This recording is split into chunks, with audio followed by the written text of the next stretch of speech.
அதனால் திரும்ப திரும்ப நான் சொல்வது இதுதான், அண்ணன் திருமாவளவன் அவர்கள் முதலமைச்சர் ஐயாவை போய் சந்திக்கிறாங்க. சந்திங்க. முதலமைச்சரை சந்திச்சு என்ன சொல்றாங்க? அவர் கார்ல போனாரா? இன்னைக்கு பல வீடியோ நாம பாக்குறோம், தனியார் தொலைக்காட்சி நிறுவனம் பல வீடியோ போட்டு காட்டுறீங்க. அந்த டூ வீலர்ல கார் அடித்தது மிக தெளிவாக, தெல்ல தெளிவாக நமக்கு தெரியுது.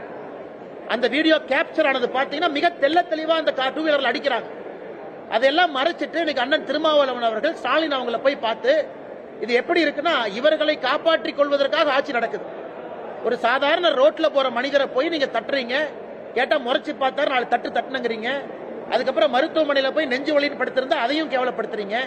அதை கேள்வி கேட்டா என்னைய மிரட்டுறீங்க. அதை தாண்டி முதலமைச்சரை போய் பார்த்து கம்ப்ளைண்ட் கொடுப்பீங்க.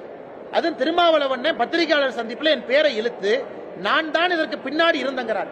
அந்த டூ வீலர் காரலையும் தெரியாது, யாருன்னே தெரியாது. நான் சாமானிய மனிதனாக குரல் கொடுக்கின்றேன். என்னை போல நீங்களும் குரல் கொடுக்கிறீங்க. அதனால் திருமாவளவன் அவர்கள் இதெல்லாம் விட்டுட்டு நாகரிகமான அரசியலுக்கு வரணும். இது போன்ற வன்முறை, வெறுப்பு அரசியல், மிரட்டுவது, ரோட்ல போறவங்களை இடிப்பது, கேள்வி கேட்டா அடிக்க போவது, இது எந்த விதமான அரசியல்? இவங்க தமிழ்நாட்டில் என்ன மாற்றத்தை கொடுக்க போறாங்க?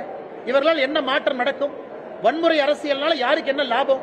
அதனால அதற்கெல்லாம் நாங்கள் பயப்பட போவது கிடையாது. உங்களுக்கு தெரியும், அண்ணாமலை பொறுத்த வரைக்கும் ஒரு அடி அடிச்சா 2 அடி கொடுக்குறாங்க. மொத்தம் மாதிரி வாங்கிட்டு போற அல்ல இல்ல. அதனால அதற்கும் தயார் தான். நீங்க வரனா வாங்க. அதனால இந்த உருட்டல் மிரட்டல் என்கிட்ட வச்சுக்காதீங்க. இதையெல்லாம் பார்த்து காவல்துறை அதிகாரியாக இருந்து அரசியலுக்கு வந்திருக்கேன். பல ரவுடிகளை டீல் பண்ணிருக்கேன். இந்த வேலையில என்கிட்ட வச்சு கூடாது.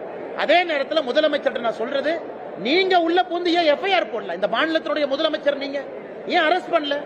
மிக தெளிவாக ரோட்ல வன்முறை நடந்திருக்கு. உங்களுடைய கூட்டணி கட்சியை சார்ந்தவங்க எம்பி கார்ல இருக்காரு, அவர் இறங்குறாரு, சுத்தி அத்தனை பேர் இருக்காங்க. அப்ப முதலமைச்சர் அவர்கள் சாமானிய மனிதனுக்கு ஒரு பாதுகாப்பு கொடுக்க முடியலனா, காவல்துறையினுடைய அமைச்சராக இருக்கக்கூடிய மு.க. ஸ்டாலின் அவர்கள் அந்த பதவியில் உட்காரணுமா?